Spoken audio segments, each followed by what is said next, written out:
So predictable, I know what you're thinking. Alex croons to whoever he's talking to in this new song, but predictable is not what I'd call this new song at all. Arctic Monkeys have just released a brand new single called Body Paint, alongside a brilliant new music video and a live performance on the Jimmy Fallon show in the States, which frankly blew my mind. Blew it to bits. And what's more, the internet is calling this song the best song the Monkeys have written since AM. That's a big statement, there's a lot to unpack, let's get into it. Okay, so first impressions, I actually watched the music video first, and my god, what a music video that is. The visuals are just absolutely incredible. And for me, that music video warrants its own YouTube video, just to break down what's going on in the video, never mind the song itself. Again, very cinematic here with film tape and a 70s aesthetic sprinkled throughout the video. But what on earth are crop circles doing in an Arctic Monkeys video? I think I'll get back to you on that one. I haven't the foggiest idea of what's going on there right now, to be honest. Maybe I'll do a separate video covering that later this week. But for now, I want to focus on how this new single sounds, because there is so much to unpack here. Where do I even begin with this one? Okay, so the song begins with this very Bowie-esque piano and isolated single vocal. And when I first heard this intro, I immediately thought of Life on Mars by David Bowie. That song, I think, starts off with quite a similar vibe, you could say. And it sounds kind of like Tranquility Base, I guess, with a piano there and a falsetto vocal from Alex, but that's where the connection ends for me. I know other people are drawing a lot closer similarities, but personally, I think it's actually more of a departure than a lot of people are saying, but let me know what you guys are hearing. But yeah, there's certainly been a lot of David Bowie comparisons in the comments. A lot of my friends, and I appreciate this is a very, very small sample size of the overall AM fan base, they kind of said that they really like the ending, which we'll get into at some point in this video, but they don't really quite get the intro. They think that the intro is kind of a little bit busy, there's too much going on, Alex's vocals are very busy, and they don't quite understand it. They haven't quite digested it yet, I guess, is probably the best way of saying it.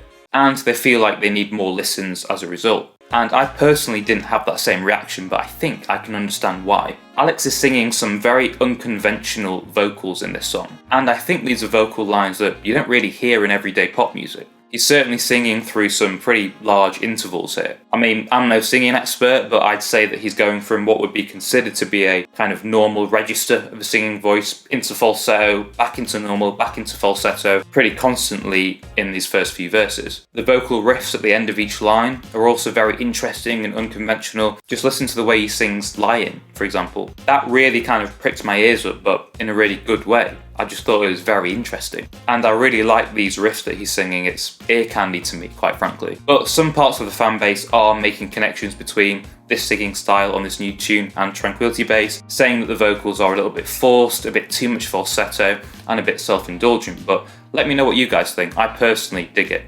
But what's very interesting about the vocal, again, on this song is just how lonely it sounds. And it sounds like this has been a stylistic choice on the whole album from what we've heard so far. Both songs have the vocals processed in pretty much the same way. It's really bare, it's completely exposed, you know, there's no reverb that is audible, there's no delay, there are no effects on the vocal from what I can hear. I mean, Alex really has nowhere to hide on this performance. There are no effects or clever kind of processing that can hide any mistakes in the vocal. It's just laid out bare for us to hear. And for me personally, it's just a brilliant performance from Alex. I think that being bold and courageous and removing all the effects and making the vocals super intimate like this has just paid off on this song. I really like it. But after the first couple of verses, the song just completely changes. This transition for me just feels like it's breaking into an entirely new song, to be honest. Like the song is just leaving where it was in the dust behind and is flying towards a new destination.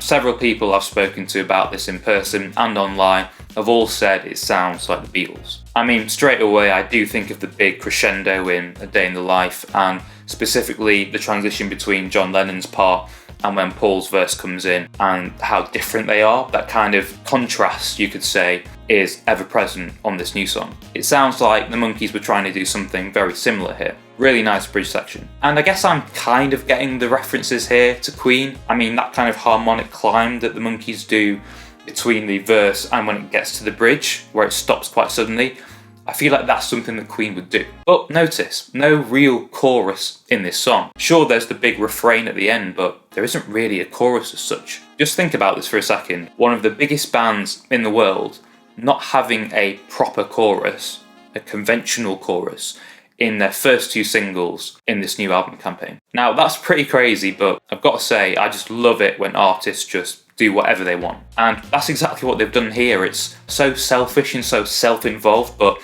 in the best possible way, in my opinion. I feel like on this new cut, Arctic Monkeys are just wearing their influences on their sleeve and exploring every creative direction they can, rather than kind of hiding them or showing us little bits of them, little fragments of them every now and again. You know, they're just kind of holding up a flag and saying, this is the direction we're going in. Come with us or don't. I absolutely love it. It's so bold. And there's just no fear in what the band are doing at all. And artistically, for me personally, it's just a magnificent progression yet again. And that final section of the song where Jamie's guitar comes in, just wow. And it really reminds me of the 4 out of 5 music video here when, you know, in the video we see Jamie kind of run down these stairs with his guitar playing these big sort of notes that signal the beginning of this climactic ending. That's kind of what we're seeing in this video as well in Body Paint. But the way it's being executed is just incredible here for me. It just looks absolutely class with those lights behind Jamie, and Jamie's sort of a silhouette that slowly comes into view. Just brilliantly executed. And the guitar solo at the end is just so Beatles. It couldn't be any more Beatles, in my opinion. Just the tone of the guitar, the use of tremolo, and its anti-solo nature, I guess, is just really Beatles. I guess for me, that's how I describe a Beatles solo. It's basically an anti-solo. It's like the opposite of a Guitar Hero solo that you'd hear like Slash do or something. A solo that laughs and jokes and makes fun of Guitar Hero solos is like what a Beatles solo is for me. And it just sounds great and it fits the song perfectly. Not to forget that the strings on this song as well just add so much in the way of dynamics again, and so much drama as well. It makes that middle section, that bridge section, actually sound really dramatic and big, and thinking about it, that's maybe where the Queen references come in there. It's very dramatic, a bit like Bohemian Rhapsody almost, that middle section. And of course the strings are really well put together on this song as well, they're pretty seamless. I do wonder if the band wrote the string section or if they got somebody else to do it, like they do with the Last Shadow Puppets, but I'll have to do some reading and find out. The really cool bit about this song though is the dynamics, right? How it transitions from a piano focused song to start off with, then the strings come in and it gets a little bit Queen-esque, and then it evolves into this big sort of rock Beatles-esque ending. And the thinking behind this is actually explained quite well by Alex in an interview that was released last night in The Guardian. Alex says, I was interested in switching the rock band bit on and off, and you can really feel that on this song when the rock band bit comes in at the end. It does make me very interested to hear what the other songs sound like on this album, and if we'll see the rock elements kind of weave in and out of some of the more jazzier string section elements. Now, I'm going to be brutally honest with my final thoughts here with you guys. When I first heard the recorded version, I was a little bit underwhelmed. Just bear with me, stay with me on this one, please. You know that warm fuzzy feeling that you got inside, that tingly feeling? When you heard Are You Mine for the first time, or Do I Want to Know, even 4 out of 5 for me. I got that massively when I heard that tune for the first time. I just thought it was a masterpiece. Well, I didn't really get that, to be honest, with this new song Body Paint, the studio version I mean. No idea why, because I really like the song. I think it's a great song, but for some reason I just wasn't getting that buzz. That's until I saw the live version on Jimmy Fallon. Video is on YouTube now, so if you haven't seen it, straight after this video guys, go and watch it. That live performance just blew me away. My god, I cannot wait to hear this song live. The live version, in my opinion, actually sounds so much better than the recorded version, and I'm not sure why. I haven't really deciphered that. Maybe it's the way that the vocals being processed, maybe it's a lack of processing. I'm not entirely sure, but Alex sounds amazing, the band sound amazing, so much energy, and just love the way it built live, so go and watch it, it's fantastic. And I can't wait to see it live personally as well. I did manage to get tickets to the London show. Get in. It's quite a way away next year, but cannot wait to hear it live. It's going to be great. And a quick note to anybody that still doesn't rate the new song or has heard the studio version and thinks it's a bit meh or isn't really vibing with it, go listen to that Jimmy Fallon live version and see if it changes your mind, because for me, that just cemented it in my head as being a fantastic song. So that was my opinion on this new song, guys. Do let me know in the comments what you guys thought of this new song. Do you love it? Do you hate it? Is it a bit meh? How does it compare to Arctic Monkeys' back catalogue and AM and things like that? Let me know. And if you liked the video, if you enjoyed it, do give it a like and subscribe to the channel for more content like this. And I'll see you very, very soon. I really want to know what Anthony Fantano thinks of this new song, actually.